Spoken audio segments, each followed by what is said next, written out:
Hi, it's Paul Banis of GreatDad.com, and thank you very much for joining either the podcast or the YouTube version of the podcast. I'd really appreciate it if you took just a second to subscribe either on your podcast app or in YouTube. It doesn't really do anything. It's not going to send you any emails. It's just going to show up more often on your feed, and it does me a lot of good in terms of getting more exposure for this work I do to support dads. I'd also like to invite you to come to my page, GreatDad.com/go, if you'd like to discuss more about any of the issues that we are covering within the podcast, especially if there's any way I can help you to be a sounding board in your own struggles to be a dad and to be there for your family. So take a look at that. It also includes a link to my course on gratitude, where at GreatDad.com/gratitude with a offer to take that course for free. So see you in a second.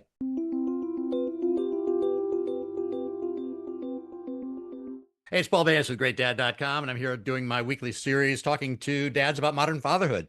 And again, I've got a great expert here today to talk maybe more a specific audience than we're usually talking to. Today, we're really going to focus on entrepreneur couples and how that relates to the family balance, and everything. So I've got a great expert, Dr. Travis Parry. Welcome.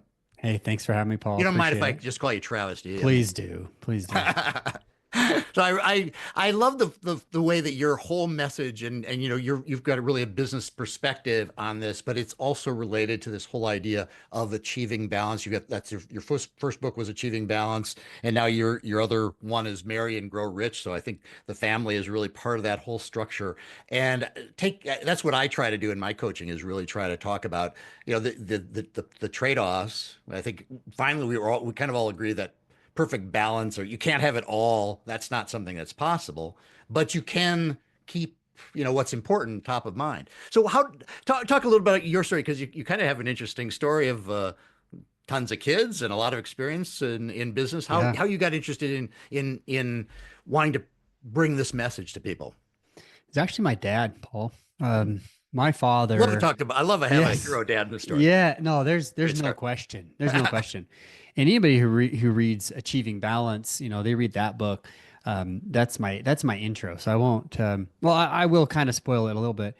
My dad and I had a great relationship growing up. I'm his oldest son. I'm number two child. My parents had six kids, large family. So I came from a large family. My wife comes from a large family. And anyway, I just had a great relationship. I know not everybody has a great relationship with their father. I get it. I've studied family science. I know that there are circumstances out there, but I did. So it's very, very, very fortunate. Yeah. And I think because of that connection that I had with dad, I had a very good understanding of who I am, a very good understanding of my self worth, my identity from very early on. My dad was a business owner. He took me to work all the time with him. And then he sought for ways to interact with us outside of work as well. Hmm. Um, he would go to the things we like to do.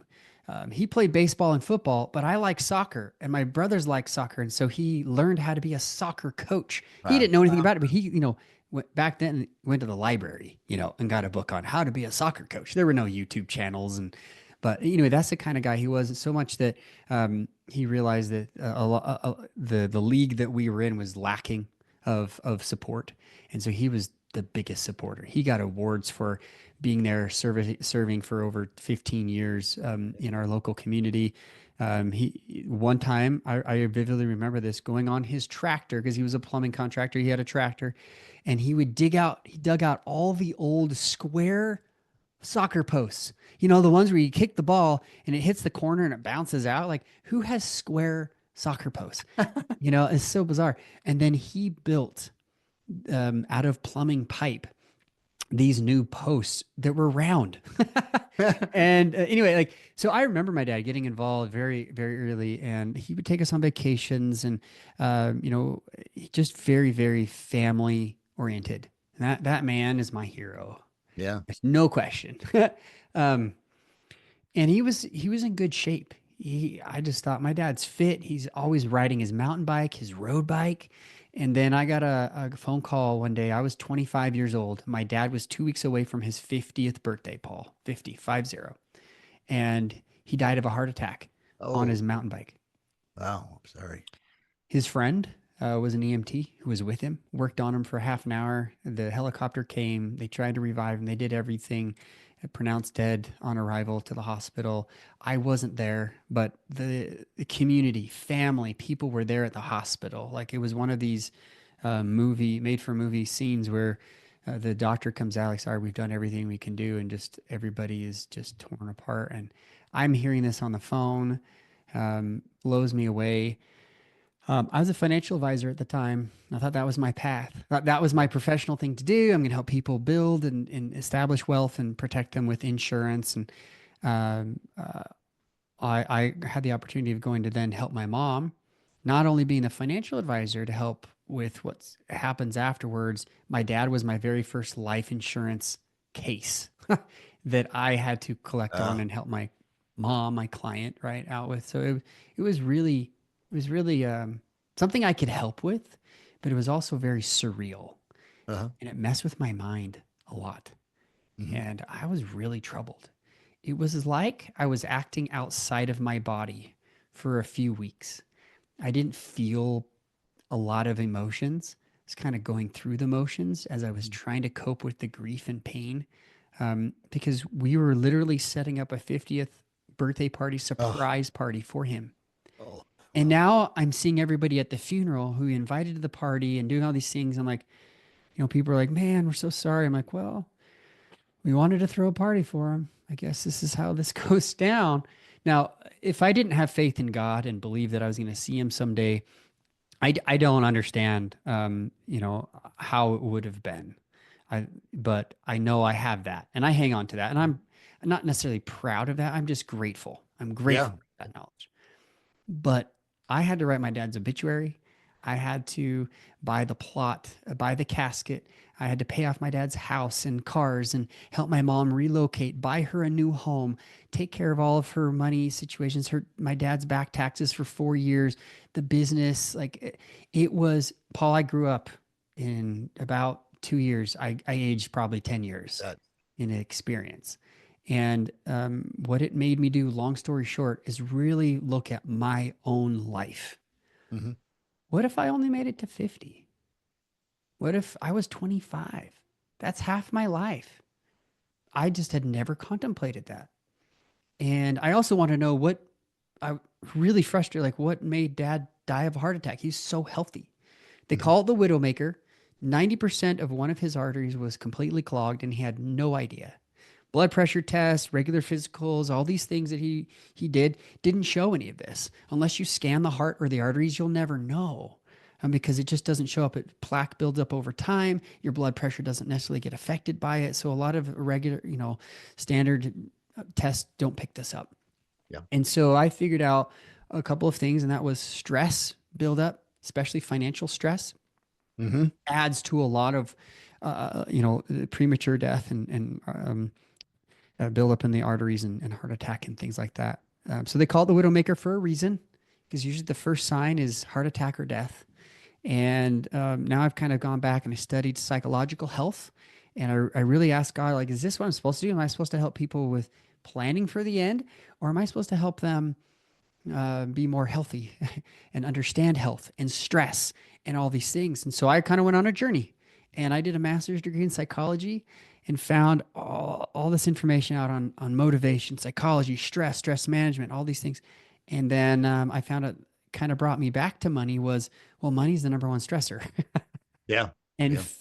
Couples. Yeah. family is really where money is taught or not taught.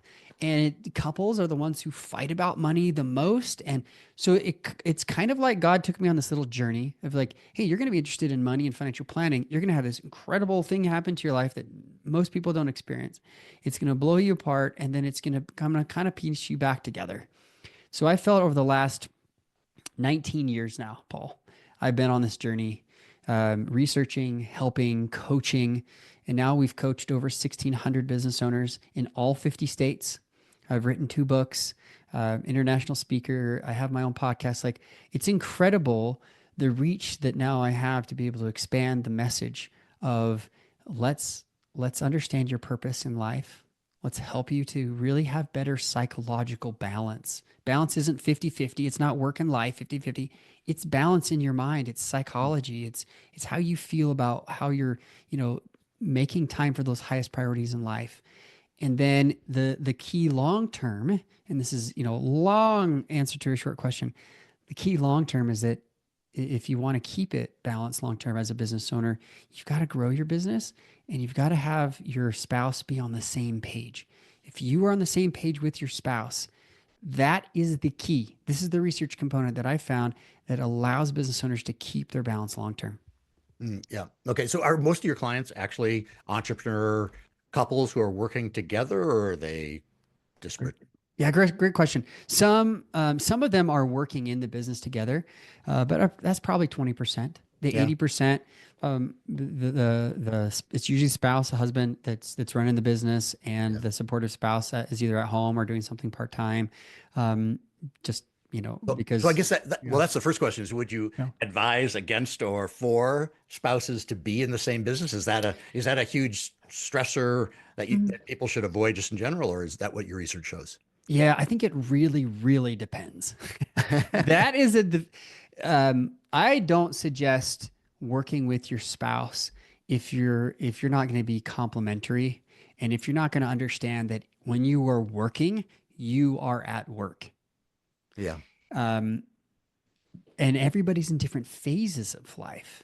So if you have really young children, my biggest concern is the family. And research shows that children have an attachment. So if dad's the one who's working and you have young children, typically between the ages of 2 and 5, that attachment needs to be a healthy one.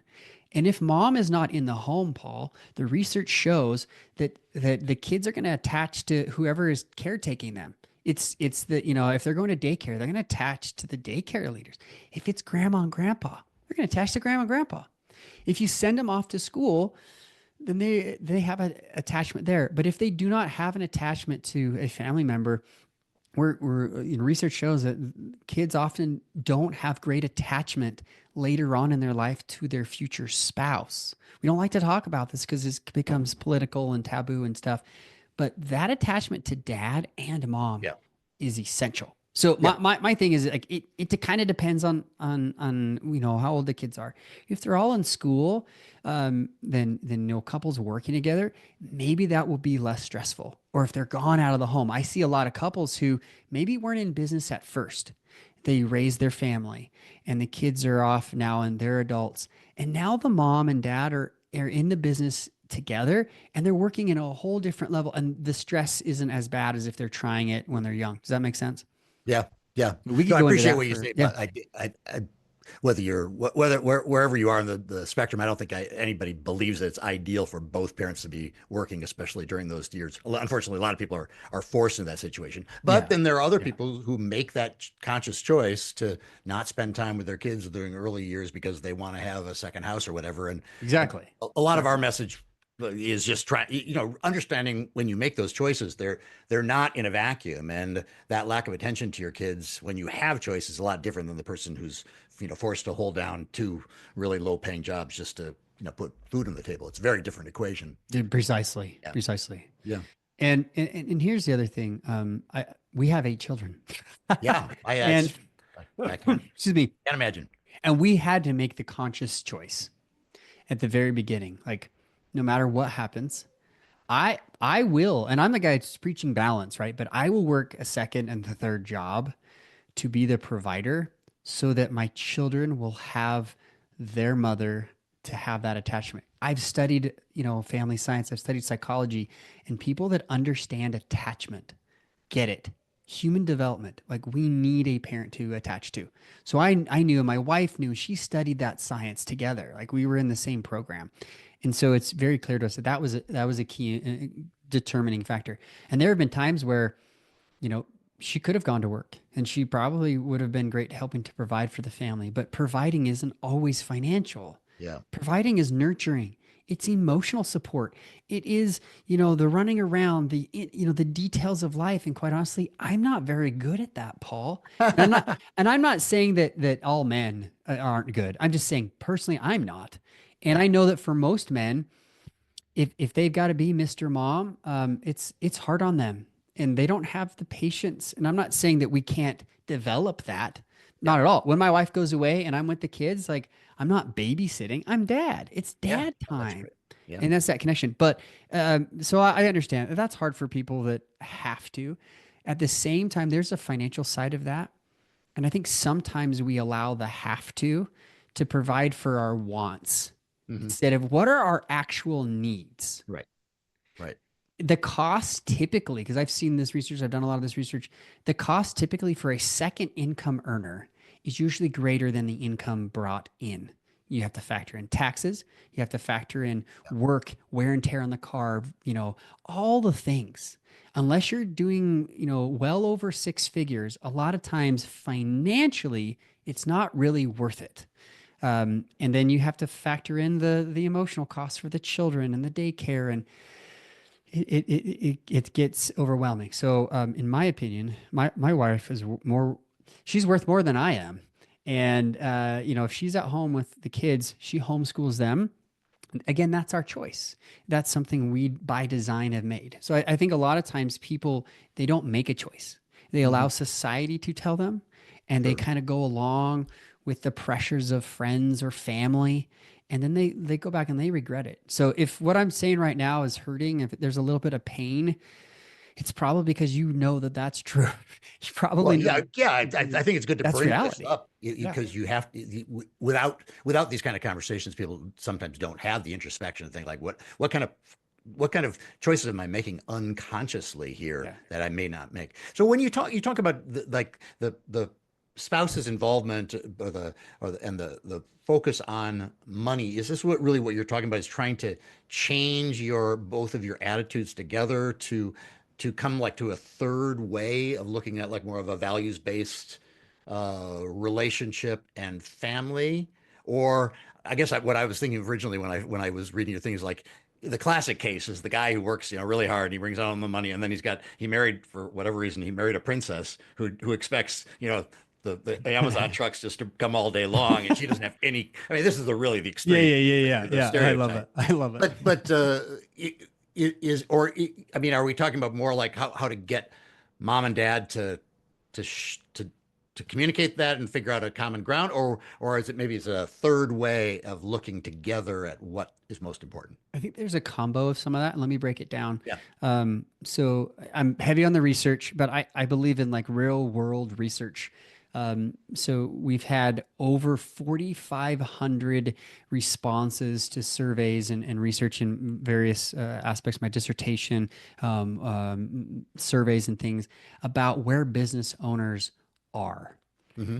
And again, this is specifically for business owners. Can other people learn from this? Sure, the principles are similar, but I find it the stress of finance, and again, my dad's own experience, the stress of Yeah, it money. Like, sounds like if he was 4 years behind in his taxes, he was probably living under a lot of yeah, burden. yeah, there's some. I mean, again, he didn't file because he didn't owe anything, but it was just a Yeah, I'm sure it's just complication. like a compounding Yeah, of. yeah, yeah, and I've got 10. tons of stuff like that Yeah, sitting on my desk, yeah, like, but exactly. it wears on you. It does. And 10 years before that, he actually broke his neck and was unemployed. Oh, And 2 months before that, the company dropped their disability insurance. Like Paul, it was one thing after another after another. yeah, Three of his six children have a condition that health insurance companies don't cover. And my dad was constantly like refinancing the home to pay for yeah, all the medical bills. It was bizarre. It yeah. was bizarre. Now, I know as business owners, we have that exacerbated health, issue, this psychological stress. So as I've examined this, I've asked business owners, like, where are you in your business? And there's actually three types. I found type one, they really care about having great balance, and their business is, growing, but it's not scaling. Yeah. And they kind of keep it small. They keep it low key. Like, I'm going to be a solopreneur. And hats off to solopreneurs. I think that's awesome. But if you're not growing your business, you're not giving the message out there that you need. And the world needs your message, whatever that is. Entrepreneurs are problem solvers. We are. Okay.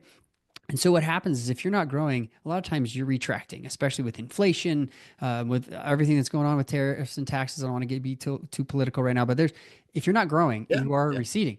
And so they typically do that because they're afraid they'll lose their sense of balance. Type twos, they don't really care about balance. In fact, they kind of throw it out the window. Like balance doesn't exist. There's no such thing. And if it did, it's fine. Because in like 5 or 10 years, I'm just going to blow this business up. And in 5 or 10 years, I'm going to come back to it. And I'll lose weight. I will, take my wife out. I will spend time with my kids. What they don't realize is that trap. I call it the workaholic trap right there. That trap is something that is very difficult to get out of. And if they purposely fall into it or jump into it head first because they think that's what all entrepreneurs have to do and that's what's been told and they wear it like a badge of honor, because I'm saving the world. Well, you're saving the world, but your spirituality is going to tank. Your relationship with God, because you don't put in anything into that anymore. Your spouse is going to look really hard at who she married.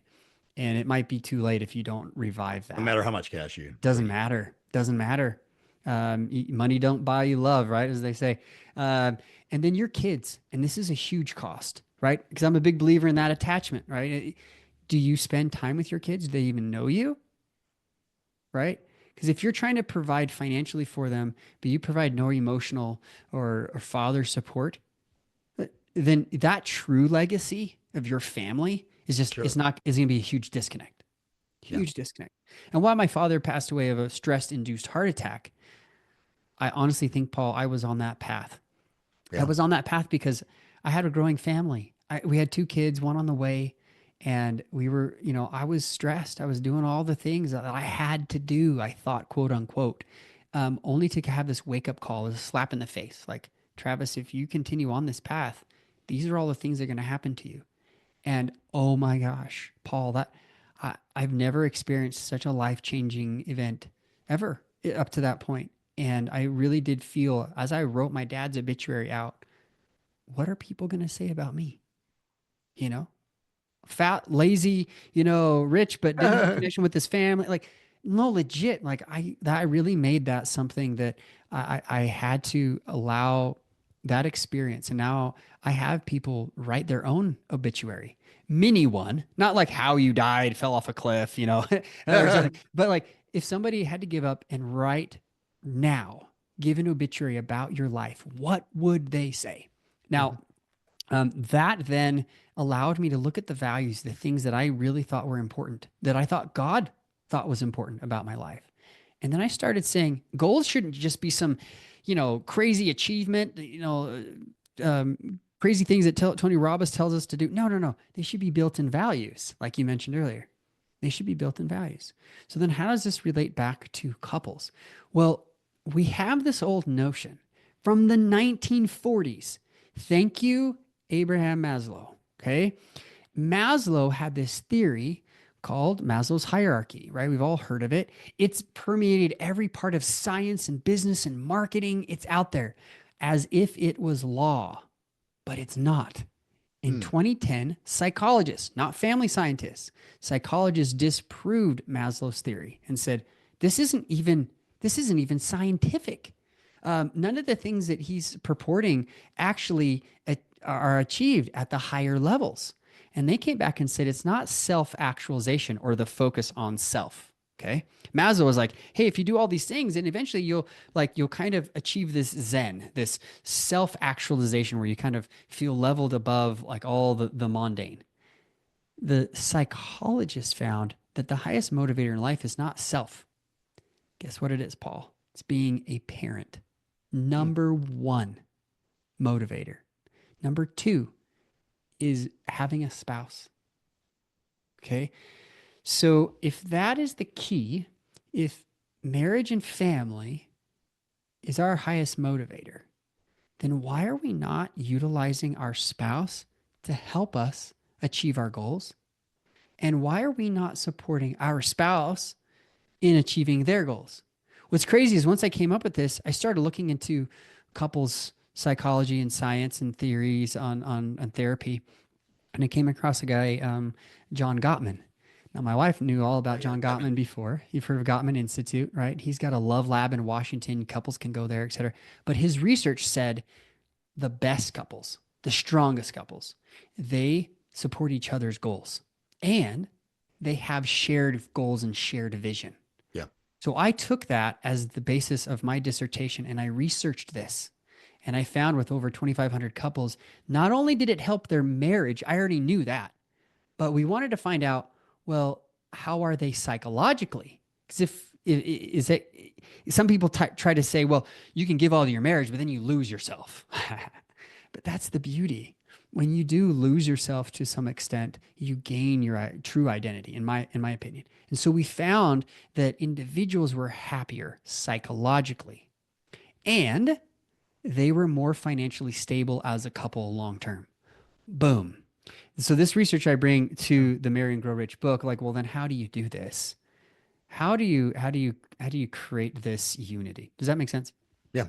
Was there, did you say there was a third type? You talked about the Oh, workaholic yes, yes, trap. yes. Yeah. Thank you for bringing that back, Sure. Paul. Agreed. So in that third type, these are they who have figured out how to get on the same page financially Okay. with their Okay. spouse.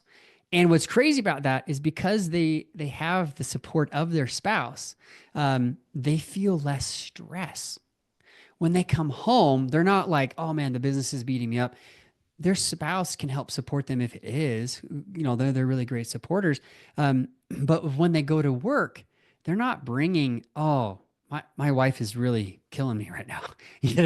It's all those Amazon packages or whatever, she's buying today. They're not disconnected. Yeah.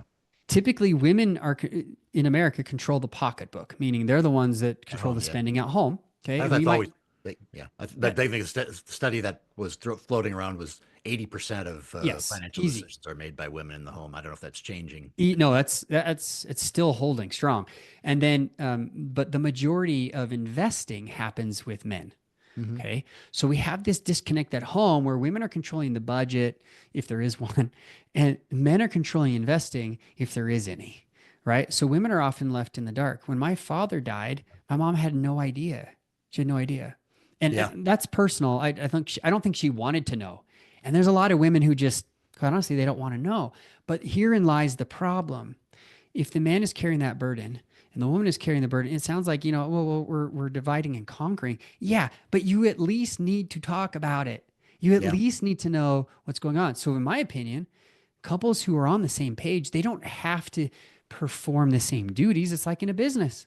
In a business, if you have a business partner, do you guys do the exact same tasks? No, that would be silly.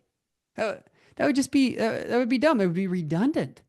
Right. But if you have a business partner, the business partner might be focusing on fulfillment and you're focusing on sales, right?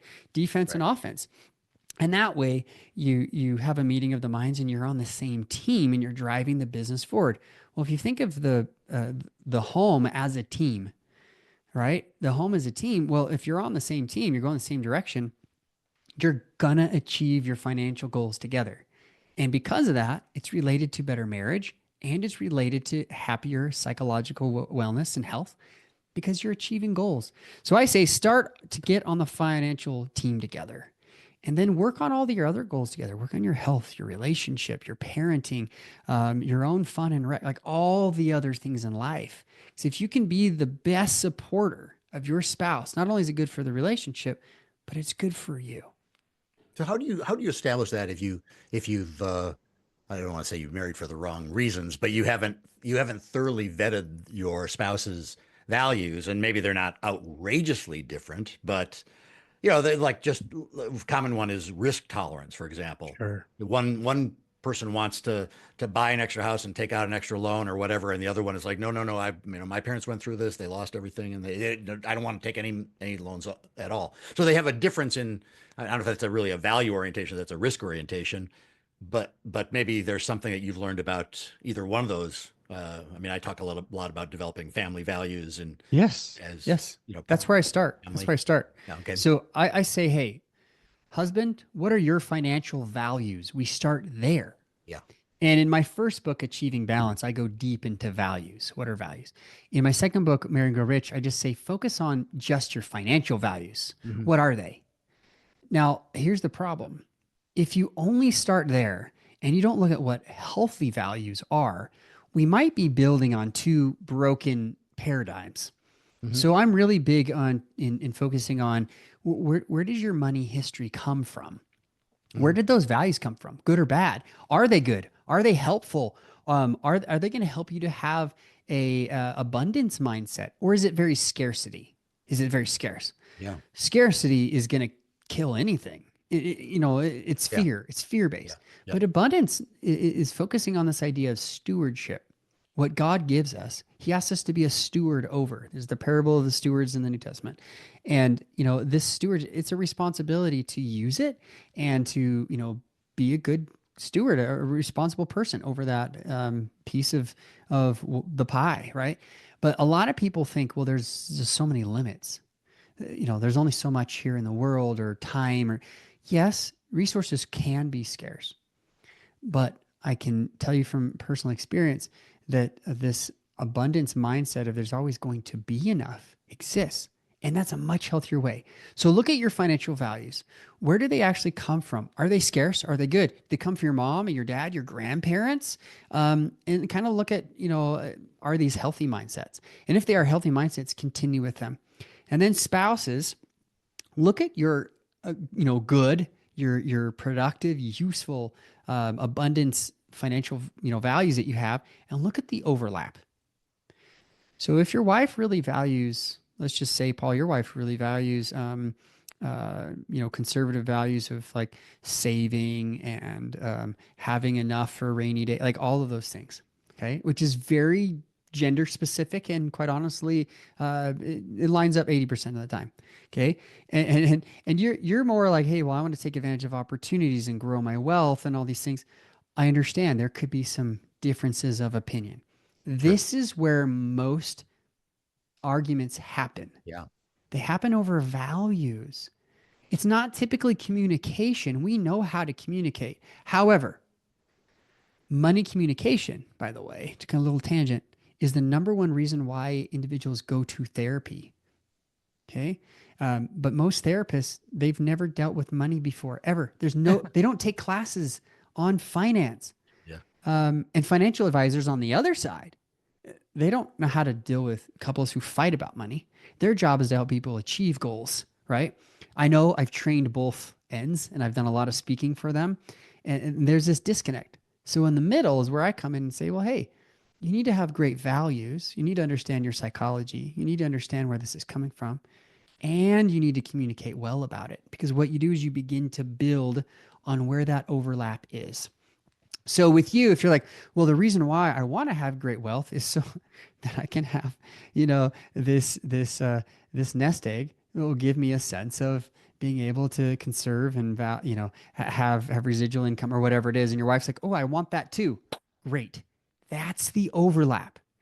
Now you take the shared financial value that you each have, and you build a financial goal on top of that. Hmm. You're going to have differences. That's why you liked her in the first place. That's why she was attracted to you. This is how attraction works. That there are some differences. Most people like each other physical attraction. The second layer is how similar are you? So you want similar values, you want Yeah. similar goals. But the reason why you actually get married is because you're different enough to complement each other. Okay. Long term, though, you want to build on those shared values. That's the secret. And then acknowledge, oh, she really values this, this, and this. And she knows that you value this, this, and this. So as you guys are making decisions together, like, hey, this is how we build. But I also understand that, Paul, you're concerned about this. And, my wife, you're concerned about, worried about that. Go ahead. So where's the best place for people to go to have those types of conversations then, so that it doesn't get derailed by some other accusations of overspending, or you lost $10,000 last year on the stock market with your crazy Right. ideas, all Right. those kind of things, all those kind of those habits we get into as couples, rather than focusing, like you say, on the inner. Like I think that's a huge challenge for a lot of couples is they focus on the stuff that pulls them apart rather than the Yeah. things that bring them together. So Yeah. how do you construct those kind of conversations so you are focusing on what you have together? Well, as I mentioned, there are professionals out there who already have very specific paths, financial planners. And I had a lot of clients who go to them first thinking, oh, my financial planner is going to help me. But they're not even trained in how to do this. Yeah. They're trained in like, tell me your assets and your income Yeah. and your liabilities, right? The good financial planners who are out there who are listening going, no, no, I know how to do this. You probably know how to do this with couples who are well educated, who don't have major problems or issues, right?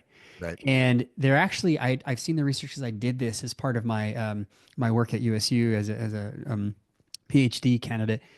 I found that most financial advisors who see problem clients, they still won't refer them to a therapist. So Hmm. if you go to a financial advisor, don't expect to go to a therapist if you actually have a problem. There's a scarcity mentality with financial advisors of like, well, if I refer you to somebody, you're not coming back. I'm telling you, Paul, from experience. Therapists, on the other hand, they view things very very differently. They're like, okay, let's look at the psychological aspects. We'll look at the communication. That's helpful, but they have no clue about money. And in fact, a lot of them have very scarce mentality about money itself. Tells you. Yeah. So if they don't have a good relationship, and then the ones trying to help you, they're going to say, oh, it's all about the relationship, the marriage, meaning communication and stuff. And they don't acknowledge that money is a big part of this. No wonder that money is such a huge issue when it comes to divorce because therapists aren't trained. So who do they go to? This is why I personally, I'm gonna stand on my soapbox. This is why I took this stand.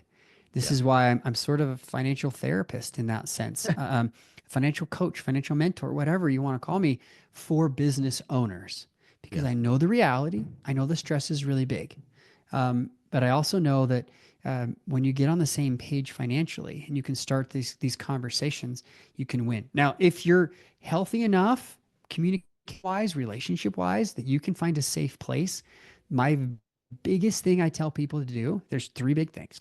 Work on your own relationship with money. What is it? Identify it. What are the things that are holding you back from having good abundance mindset?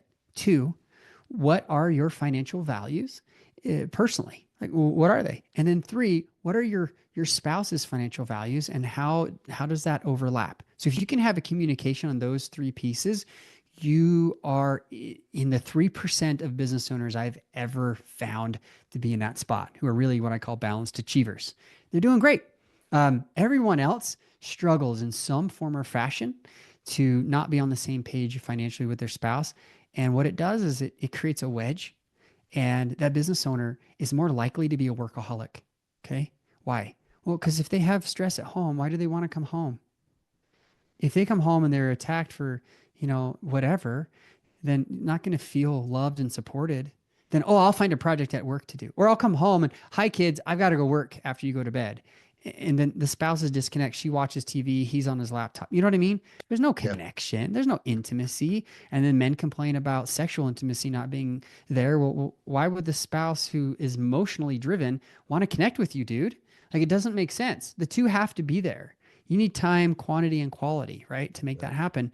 So that's kind of my that's where I'm at, Paul. I'm in that sweet spot of overlap, and I've made that my career, and I've really really enjoyed helping business owner couples to get on the same page, and that's why I wrote Marry and Grow Rich. It Yeah. is the exact reason why of they need to have this content, and they can get started at marryandgrowrichbook.com and download the book and get working on it. Yeah, well, so I mean, I totally hear you. Because I've had, I don't know if we've ever had like our financial planners never really tied into our relationship, but I've certainly worked with there are other types of vendors. Like if you ever have worked on developing a house or renovating a house or building a house, and you've had an architect, the best architects are the ones who are able to play marriage counselor during all those decisions, monetary and aesthetic, and help you find those points in common. And but if that's not missing, you just have a recipe for disaster. Well, Disaster. I Oh man. really love the perspective you have, and I think it's not just for not just for entrepreneur couples or entrepreneur families. It's this goes beyond that, and just having as much conversation with your spouse and what your values are as a family, whether they're financial or not, and then how you build from there, because you can get to your end of your life and wonder what did I do or what did I achieve, and if it's not in concert with your original values, it will feel a lot emptier than if you had thought about these things early on. Yeah, 100%. I So appreciate that. Good at summary.